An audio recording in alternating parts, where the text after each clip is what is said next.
మాగాయ పచ్చడి మీలో ఎంతమందికి తెలుసు? టేస్ట్ ఊరగాయ పచ్చడి కన్నా తొక్కుడు పచ్చడి కన్నా ఇంకా అమోఘంగా ఉంటుంది.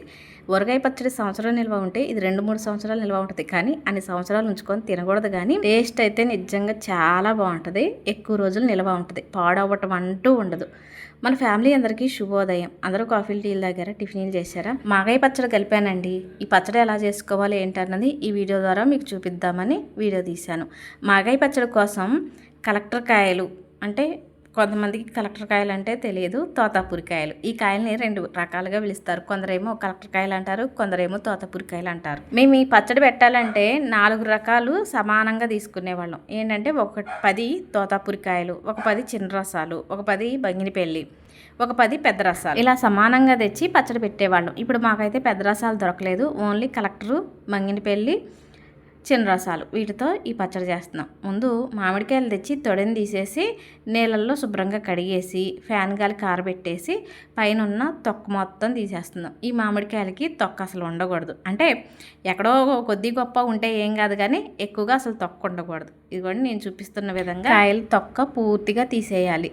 ఇక కాయలు ముదరాలండి. బంగినపల్లి అయినా, చిన్న రసాలైనా, కలెక్టర్ అయినా కాయలు మంచిగా ముదిరిన కాయలే ఈ పచ్చడికి తీసుకోవాలి. ఏది మనం ఊరగాయకి ఎట్లా తీసుకుంటామో, టెంక బాగా ముదిరిన కాయలను ఎలా తీసుకుంటామో ఈ పచ్చడికి కూడా అలాగే తీసుకోవాలి. మామిడికాయలకి అన్నిటికీ తొక్క తీయటం అయిపోయింది. ఇప్పుడు ముక్కలు కట్ చేస్తాం. మనం ఊరగాయ పచ్చడికి మామిడికాయని టెంకతో సహా ముక్కలుగా కట్ చేసి పచ్చడి పెట్టుకుంటాం కదా. ఈ పచ్చడికి టెంక అవసరం లేదండి. ఇక వీలైనంత వరకు టెంకకి అసలు కండన్నది లేకుండా, ఏది మామిడికాయ గుజ్జు అన్నది లేకోకుండా పూర్తిగా మొత్తం మనకి ఎంత వీలైతే అంత ఆ టెంక నుండి ముక్కలు తీసుకోవాలి. టెంక మాత్రం ఉపయోగపడదు ఈ పచ్చడికి. టెంకని పక్కన పెట్టేసుకోవాలి. ఇక ముక్కలు కట్ చేసేటప్పుడు కొంచెం సన్నగా కట్ చేసుకోవాలండి. మరీ దారాల్లాగా కాదు, కొంచెం మన ఏలు లావు కంటే, చేతి వేలు లావు కంటే కొంచెం ఎక్కువగా లావుగా ఉండేటట్టే కోసుకోవాలి. ఇక అవి ఎండబెడతాము. ఎండబెట్టిన తర్వాత సన్నగా అయిపోతాయి. మన చేతి వేలు ఎట్లా ఉంటుందో అంతకంటే ఇంకొంచెం సన్నగానే అయిపోతాయి. మరీ పెద్ద పెద్దగా కట్ చేయొద్దు. కనీసం కాయ మొత్తం మీద ఒక 10 ముక్కలు వచ్చేటట్టయినా పొడవుగా సన్నగా కట్ చేసుకోవాలి. ఊరగాయ పచ్చడికి ముక్కలు కోసేటప్పుడే కొంచెం తేలిగ్గా ఉంటుందండి. ఎందుకంటే వాటికి తొక్క తీసేసే పని లేదు. అలాగే ఒక కాయని 8 ముక్కలు చేసేస్తే సరిపోతుంది. దీనికి అట్లా కాదు, అటు ఇటుగా 10-12 ముక్కలు దాకా కొయ్యాలి. సన్నగా కొయ్యాలి కాబట్టి, అదే కాకుండా తొక్క తీసేయాలి కాబట్టి ఎక్కువ టైం పడుతుంది. కొంచెం శ్రమ అనుకోకుండా కష్టపడ్డామనుకోండి కమ్మటి పచ్చడి తినవచ్చు. కొంతమందికి ఈ మాగాయ పచ్చడి గురించి తెలిసే ఉంటుంది. తెలియని వాళ్ళైతే నేను చాలా బాగుందన్నాను కదా అని ముందే ఒక 15 కాయలు, 20 కాయలు, 50 కాయలు అలా పచ్చడి పెట్టుకోకండి. ముందు చూడండి. ఇప్పుడు 2 బంగినపల్లి, 2 రసాలు, 2 కలెక్టర్, ఇట్లా 6 కాయలు పెట్టుకొని నేను చెప్పిన విధంగా పచ్చడిగా పెట్టేసేయండి. మీకు బాగుందనుకుంటే ఆ తర్వాత ఎక్కువ పెట్టుకోండి. పక్కా బాగుంటుంది. కానీ ముందు ఒక్కసారి ఎక్కువ పెట్టుకోకండి. అంతేకాకుండా మళ్ళీ కుదరకపోతే పాడైపోద్ది. వేస్ట్, నూనె వేస్ట్, కారం వేస్ట్ అట్లా. అందుకని ఒక 6 కాయలు ఇప్పుడు నేను చెప్తున్న విధంగా చూసి పచ్చడి కలుపుకొని ఒకసారి తిని చూడండి. ఇక ముక్కలు కట్ చేయటం అయిపోయింది. ఈ ముక్కల్ని కొలుస్తున్నానండి. ఒక గిన్నెతో కొలిస్తే 3 గిన్నెల నిండా అవ్వంగా ఇంకా కొద్దిగా మిగిలినాయండి. అంటే గిన్నెకి ఒక పావంతు అట్లా అవుతాయి అనుకుంటా. ఇక అటు ఇటుగా 3 గిన్నెల బావు అయినాయి కాబట్టి ఉప్పు ఏమో అరగిన్నెకి తక్కువ వేస్తున్నాను. ఇప్పుడు ఓన్లీ ముక్కల్ని ఊరబెట్టడం కోసం సరిపడేంత ఉప్పు వేస్తున్నాను. పచ్చడికి సరిపడేంత ఉప్పు అయితే వేయలేదు. ఇక పసుపు కూడా ఒక స్పూను, పెద్ద స్పూను, చిన్న స్పూన్ కాదు అది, పెద్ద స్పూన్తో స్పూన్ వేస్తున్నాను. పసుపు కూడా ఇప్పుడు ముక్కలోకి ఊరబెట్టడం కోసమే పచ్చడికి సరిపడా పసుపు వేయలేదు, ఉప్పు వేయలేదు. ఈ పచ్చడి ఒక్కరోజుతో అయ్యేది కాదండి. అటు ఇటుగా ఈ ముక్కలు కోసిన తర్వాత 3 రోజులైనా పట్టొచ్చు, 4 రోజులైనా పట్టొచ్చు, 5 రోజులైనా పట్టొచ్చు. మనకి ఎండ వచ్చేదాన్ని బట్టి ఉంటుంది అనమాట. ఉప్పు వేసి, పసుపు వేసి ఇలా ముక్కలన్నిటిని కలపటం వల్ల మామిడి ముక్కలేమో పులుపు, ఇటు ఉప్పు, ఈ 2 కలిసేసరికి నీరు వచ్చేసింది. చూసారు కదా. ఇక ఇలా ముక్కలన్నీ కలిపేసి వీటిని జాడీలో పెట్టేసేయాలి. జాడీలో పెట్టి ఒక 2 రేత్రులు ఉంచాలండి. ఇప్పుడు నేను కలిపిన రోజు ఒక రేత్రి, మళ్ళీ తెల్లారి కూడా ఒక రేత్రి ఉంచాలన్నమాట. ఇలా ముక్కల్ని ఉప్పు పసుపు కలిపి జాడీలో పెట్టి మూత పెట్టడం వల్ల ఇక్కడ ఇప్పుడు కలిపేటప్పుడు వచ్చిన నీరే కాకుండా ఇంకా నీరు వచ్చేసిద్ది. ఇక మన వాడుక భాషలో చెప్పాలంటే మామిడి ముక్కల ఊట అనమాట. ఆ ఊట రావాలి పచ్చడి, ఆ ఊట వల్ల టేస్ట్ చాలా బాగుంటుంది. ఈ ముక్కలన్నీ కూడా జాడీలో వేసి సమానంగా చేసేసి మూత పెట్టేసేస్తున్నా. వీటిని 2 రేత్రులు ఉంచాలని చెప్పాను కదా. ఇప్పుడు కలిపిన రోజు ఎట్లాగో ఆ రోజు కలిపేసే జాడీలో పెట్టేశాము. మళ్ళీ రెండో రోజు రేత్రి కూడా ఒకసారి ముక్కల్ని అడుగునున్న ముక్కల్ని పైకి, పైనున్న ముక్కల్ని అడుగుకి వెళ్ళేటట్టు కలిపి మూత పెట్టేసేయాలన్నమాట. ఇట్లా నేను 2 రేత్రులు పెట్టానండి. ఇక మూడో రోజు ఉదయం జాడీలోంచి ముక్కల్ని ఇలా తీసుకున్నాను. మీకు ముక్కలను తీసే వీడియో కనిపించలేదంటే నేను తీశాను, కానీ అంతకుముందన్న వీడియోలతో పాటు చూసుకోకుండా వీడియోని డిలీట్ చేశాను. ఇప్పుడు మూడో రోజు అంటే కలిపిన రోజు రేత్రి 1, తెల్లారి రేత్రి 2, ఆ తర్వాత మూడో రోజు అనమాట. మూడో రోజు ఉదయం ముక్కల్ని తీసి చిల్లులు గిన్నెలో పెట్టేసి కొద్దిసేపు ఒక ప్లేట్లో పెట్టేస్తే ఆ ముక్కల్లో ఉన్న నీళ్ళు కూడా ప్లేట్లోకి జారుతాయి. అలాగే వచ్చిన ముక్కల్లోంచి వచ్చిన మిగతా ఊట జాడీలోనే ఉందన్నమాట. ఆ ఊటలోంచి ముక్కలు తీసాము, చిల్లుల గిన్నెలో పెట్టాము. కొద్దిసేపు అయిన తర్వాత ఇలా డాబా పైన ఒక క్లాత్ వేసి ఆ క్లాత్ మీద ముక్కల్ని ఆరబెట్టేసాము. ముక్కల్ని తీసిన తర్వాత చిల్లుల గిన్నెని ప్లేట్లో పెట్టేశాను కదా, ఆ ప్లేట్లో వచ్చిన ఊట కూడా జాడీలో వేసేసాను. ఇంతకు ముందు చూపించిందేమో మొదటి రోజు డాబా పైన ఎండబెట్టింది. ఇప్పుడు రెండో రోజు డాబా పైన ఎండబెట్టాను. ఒక్కోసారి ఏమో 4 రోజులకి బాగా ఎండుతాయి, ఒక్కోసారి ఏమో 5 రోజులకి ఎండుతాయి. ఇప్పుడు ఈ వారం నుంచి ఎండలు బాగా విపరీతంగా వచ్చేస్తున్నాయి కాబట్టి ముక్కలు తొందరగానే ఎండినాయండి. అంటే ముక్కలు ఎండబెట్టిన 4వ రోజు ఈ వీడియో అన్నమాట. పచ్చడి కలుపుకోవటం కోసం ముందు మెంతులు ఒక 50 గ్రాములు వేయించి పక్కన పెట్టేశాను. ఆవాలు ఒక 100 గ్రాములు వేయించుతున్నాను. ఈ మాగాయ పచ్చడికి 100 గ్రాముల ఆవాలు సరిపోవు, కానీ ఆవాలంటే కొంచెం వేడి అంటారు కదా, వేడి ఎక్కువ ఉంటుంది అంటారు. ఎక్కువ తోటలకి ఈ పచ్చళ్ళు పట్టుకెళ్తుంటాము, అందుకనే 100 గ్రాములు మాత్రమే వేసాను. ఇంకొక 100 గ్రాములు వేసుకున్నా కానీ టేస్ట్ బాగుంటుంది, కానీ నేనే తక్కువగా వేయించాను. ఇక ఆవాలు మెంతులు వేయించాను. వేడిగా ఉన్నప్పుడు మిక్సీ జార్లో వేసి మిక్సీ పడితే చేదొస్తుందని కొంచెం చల్లారిన తర్వాత మిక్సీ పడదామని పక్కన పెట్టేశాను. వెల్లుల్లి రెబ్బలు కూడా పొట్టు తీసి పక్కన పెట్టాను. ఇంతకుముందు ఊరగాయ పచ్చడి పెట్టినప్పుడు ఒక సిస్టరు ఆవాలు పచ్చడి కోసం వేయించారు సిస్టర్ అని చెప్పారు. మంచిగానే చెప్పారు, తనకు తెలిసింది తను చెప్పారు. అయితే ఆవాలు వేయించుకోకుండా మిక్సీ పట్టేస్తే ఏమవుతుందంటే మెత్తగా అయిపోతుంది, అంటే ముద్దలా అయిపోతుంది, పొడి పొడిగా రావట్లేదు.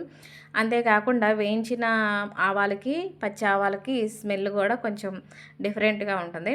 అంటే వేయించింది అయితే ఇంకా మంచి కమ్మట వాసన వస్తుంది. అందుకనే ఇప్పుడే కాదు, మా అత్తయ్య గారి దగ్గర నుంచి నేర్చుకున్న పచ్చళ్ళు కాబట్టి వారు ఎలా చేస్తారో ఇక అలానే ఫాలో అవుతుంది అనమాట. డాబా పైన పెట్టిన మామిడి ముక్కలు 4వ రోజు మంచిగా ఎండినాయండి. ఎండిన మామిడి ముక్కల్ని పిల్లల కిందకి తీసుకొచ్చారు. నేనేమో రోలు శుభ్రంగా కడిగేసి ముందు రోట్లో మెంతులు వేసి నూరానండి. మెంతులు ఎన్నో లేవు కదా, మిక్సీ జార్లో వేస్తే అవి అడుగు భాగంలో కూడా రాట్లా మంచిగా మెత్తగా మెదగట్లేదని రోట్లో వేసి నూరేసాను. మెంతులు పొడి అయిన తర్వాత పొడిని వేరే గిన్నెలోకి తీసుకొని శుభ్రం చేసిన వెల్లుల్లి రెబ్బలు రోట్లో వేసి ఇలా కచ్చాపచ్చా దంచుతున్నాను. వెల్లుల్లి రెబ్బలు కచ్చాపచ్చా మాత్రమే దంచాలి పచ్చళ్ళలోకి. మరీ పేస్ట్లా చేసామనుకోండి మనకు అంత బాగోదు. అన్నం తినేటప్పుడు పచ్చడి వేసుకున్నామంటే ఆ పచ్చళ్ళలోకి ఈ వెల్లుల్లి రెబ్బలు కచ్చాపచ్చా నలిగిన వెల్లుల్లి రెబ్బలు వస్తాయి, టేస్ట్ భలే ఉంటుంది. అసలు నలగని వెల్లుల్లి రెబ్బ వస్తే ఇంకా బాగుంటుంది. ఇంతకుముందు పచ్చడి చేసిన విధానంలో కూడా ఇదే మాట చెప్పా. నాకైతే బాగా ఇష్టం అండి అట్లా. ఇప్పుడు పచ్చడి కలిపేసుకుందాము. మామిడి ముక్కలు చూడండి ఎలా ఎండినాయో. మనం ఇరిచామనుకోండి, ఇదిగోండి ఈ విధంగా ఇరిగిపోవాలి. ఇట్లా ఇరవంగానే ఇరగాలి అని అంటే మరీ బాగా ఎండలకి ఎండబెట్టకూడదండి. మనం ముక్కని విరిసినప్పుడు మెత్తగా విరగాలన్నమాట. మరీ టక్కునంటూ ఇరగకూడదు, అంత ఎండకూడదు. బాగా ఎండినంత మాత్రం పచ్చడి పాడైపోదు, కానీ మనం అన్నంలోకి తినేటప్పుడు మరీ ఎక్కువగా ఎండినాయి అనుకోండి పళ్ళబట్టి లాగితే కానీ ముక్క నలగదనమాట, అంత గట్టిగా ఉంటుంది. అందుకని మరీ ఎక్కువగా మామిడి ముక్కలు ఊరబెట్టిన తర్వాత ముక్కల్ని విడిగా తీసిన తర్వాత జాడీలో ఓటుంది కదా పులుసు, మామిడి పులుసు ఉంది కదా, ఆ పులుసుని జాడీలో వేసేసి ఎండిన ముక్కల్ని ఇందుట్లో వేసి పక్కన పెట్టేసాను. ఇప్పుడు పచ్చడి కోసం ఉప్పు కారం పసుపు ఇవన్నీ కలిపేసుకుందాము. నేను మీకు చూపించాను కదా ఒక గిన్నెతో ముక్కలు కొలిసాను కదా, ఏదైతే గిన్నెతో మామిడి ముక్కలు కొలిసానో అదే గిన్నెతో 3/4 వంతు కారం పోసానండి. ఇంకా మనం పావు వంతు కారం పోసామంటే ఆ ఒక వంతు తగ్గించే ఉప్పు పోసుకోవాలి కదా. ముక్కలు ఊరబెట్టేటప్పుడు ఒక పావు వంతు ఉప్పు పోసాను, ఇప్పుడు మళ్ళీ ఒక పావు వంతు ఉప్పు పోసాను. ఉప్పు విషయానికి వస్తే కొంచెం హెచ్చు తక్కువలు ఉప్పు రుచి చూసిన తర్వాత కలుపుకోవటం మంచిదండి. ఒకసారి ఎక్కువ వేసామనుకోండి పచ్చడి అంతా వేస్ట్ అయిపోద్ది. కొంచెం తగ్గిద్ది అనుకున్నప్పుడు, తగ్గింది అనుకున్నప్పుడు ఇంకొంచెం కలుపుకుంటే తప్పలేదు, కానీ ఒక్కసారి ఎక్కువైతే పోయి మిక్సీ పట్టిన ఆవు పిండి, పసుపు, కచ్చపచ్చ దంచిన వెల్లుల్లి రెబ్బలు, మెంతిపిండి కూడా వేసేసి ఆ మసాలాలన్నీ చక్కగా కలిపేసి పక్కన పెట్టేశానండి. ఇంకా పులుసులో మామిడి ముక్కలు వేసాను కదా, ఈ పులుసు అంతా కూడా ముక్కలకి పట్టేలాగా ఇలా కలిపేస్తున్నాను. ఇలా కలిపిన ముక్కల్ని మనం ముందు కలిపి పెట్టుకున్న కారం, ఉప్పు, పసుపు పొడులు ఉన్నాయి కదా, అలా ఇందుట్లో వేస్తాను. మామూలుగా ఊరగాయ పచ్చడి ముక్కల్ని ముందు నూనెలో వేసి ఆ తర్వాత ఉప్పు, కారం, పసుపు ఆ మసాలాల్లో వేస్తాం కదా. ఇవి ఏంటంటే ఇలా పులుసు ఉంది కాబట్టి మామిడి ముక్కల్ని ముందు పులుసులో వేసేస్తే ఆ పులుసు అంతా ముక్కలకి పట్టుకుంటుంది. ఇక ఆ ముక్కల్ని ఈ కారాల్లో వేసేసి కారం అంతా, కారం, ఉప్పు, పసుపు, మెంతిపొడి అవన్నీ కూడా ముక్కలకు పట్టేలాగా మొత్తం కలిపేసుకోవాలి. ఇలా కలుపుకున్న తర్వాత మామిడికాయ ముక్కల ఊట ఈ ముక్కల్లో పోసేసేయాలి. కొంతమందికి ఇది ఎలా బయట ఉంచుకోవాలా, ఫ్రిడ్జ్లో పెట్టాలా, ఈ పులుసు పాడైపోతుందా అని డౌట్ వచ్చింది. ఏం పాడైపోదు. మనం ఉప్పు, పసుపు కలిపిందే కాబట్టి ఊట, ముక్కల్లోంచి వచ్చిన ఊట కాబట్టి పాడైపోదు. అయితే 10-15 రోజులు అట్లే బయట ఉందనుకోండి పాడైపోద్ది. మీకు పాడవుతుంది అనే డౌట్ వచ్చినప్పుడు ముక్కలు ఎండబోయేసరికి ఆ ఊటని జాడీలో ఉంది కదా, జాడీలో పెట్టుకున్న, పోనీ డబ్బాలో పెట్టుకున్న, రోజుకోసారి చేతిని శుభ్రంగా కడిగేసుకొని చేతికి తడి లేకోకుండా ఆ ఊటని ఒకసారి కలయి తిప్పండి. జాడీలో చేయి పెట్టేసి ఒకసారి కలయి తిప్పామనుకోండి పాడైపోకుండా ఉంటుంది అన్నమాట. అది మంచి చిట్కా. అసలైతే ఏమో ఏం జరుగుతుందో పాడవుతుందేమో అని మీకు డౌట్ వస్తే ఒకసారి అలా చేయండి. ముక్కలు ఎండినంత వరకు కూడా రోజుకొకసారి అలా చేయండి. ముక్కలు అంటే ఒక్కోసారి ఏమో వర్షం పడేటట్టు మొబ్బట్టిద్ది, ఒకసారి ఏమో ఎండ బాగా వచ్చిద్ది. కాబట్టి 2 రోజులు 3 రోజుల్లో ఎండుతాయి అనుకోవటం కొంచెం కష్టమే. 2 రోజులే పట్టవచ్చు, 4 రోజులే పట్టవచ్చు. ఇక ముక్కలు ఎండినాక ఆ పులుసుని అలా చూసేసుకోండి. పచ్చడికి సరిపడే అంత పల్లి నూనె పోసేసి మళ్ళీ పచ్చడి అంతా ఒకసారి కలిపేసాను. ఇదిగోండి పచ్చడి చూసారు కదా, అసలు ఎంత స్మెల్ ఎట్లా వచ్చిద్దంటే ఊరగాయ పచ్చడి కంటే మంచిగా వచ్చిద్దండి. ముక్కలు ఎండటం వల్ల, ఊరబెట్టడం వల్ల ఆ టేస్ట్ అన్నది ఊరగాయ పచ్చడి కంటే ఇంకా బాగుంటుంది. మేము ఇప్పుడు ఈ పచ్చడి పెడుతున్నామా, ఊరగాయ పచ్చడిని ఇప్పుడు వరకు అంటే ఈ రోజు వరకు కూడా రోజు తిన్నారా. ఇక ఈ పచ్చడి పెట్టేసిన తర్వాత ఈ పచ్చడి అయిపోయిందాక ఇదే తింటారండి, అంత బాగుంటుంది. ఇది టేస్ట్ బాగుంటుంది, పాడవదండి. అస్సలు పాడవటం అంటూ జరుగుతుంది. ఊరగాయ పచ్చడి కన్నా ఏదన్నా ఉప్పు తగ్గి లేదంటే తడి చేయి తగిలి పాడైద్దేమో, కానీ ఎప్పుడన్నా ఈ పచ్చడి అయితే అసలు పాడవటం ఉండదు. 2 సంవత్సరాల దాకా ఉంటుంది. కానీ 2 సంవత్సరాలు ఇట్లా పెట్టుకొని తినకూడదు, ఆరోగ్యానికి మంచిది కాదు. కానీ అట్లా పాడవకుండా ఉంటుందని చెప్పడానికి నేను చెప్తున్నా. 2 సంవత్సరాలైనా పాడవదు.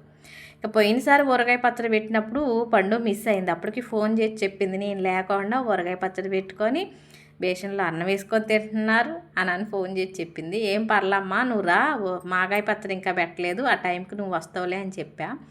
ఇక పండు చక్కగా తింటుందండి. ఇప్పుడు నేను కలిపిన అన్నం మేము తలా ఒక ముద్ద 2 ముద్దలు తీసుకున్నాం. ఒకవేళ మిగిలిందంటే ఇక తనే పక్కన పెట్టేసుకొని తింటుంది. అంత ఇష్టం పిల్లలకి ఇట్లా తింటాం అంటే. చాలామందికి అట్లా ఇష్టం. కమ్మని మాగాయ పచ్చడి రెడీ అయిందండి. మీరు కూడా ఒకసారి ఇలా పచ్చడి చేసి చూడండి. వీడియో నచ్చితే లైక్ కొట్టండి. కొత్తగా చూసేవాళ్ళు అయితే సబ్స్క్రైబ్ చేసుకుంటారు కదూ.